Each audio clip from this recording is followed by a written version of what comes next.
Time to clean your refrigerator? Your owner's manual has the whole nitty-gritty.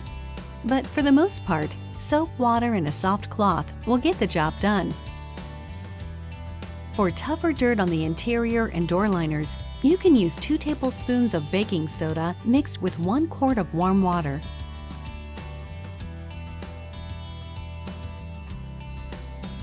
Wring excess water from your cloth before wiping around controls, light bulbs, or electric parts. Do not use abrasive cleaners with ammonia, bleach, or alcohol on the refrigerator's exterior. They can damage the finish. If your fridge is stainless, you can also use non-abrasive stainless steel cleaners. Just be careful to follow the instructions and wipe with the grain to prevent scratching. That should do it. A fresh, clean fridge is in your future.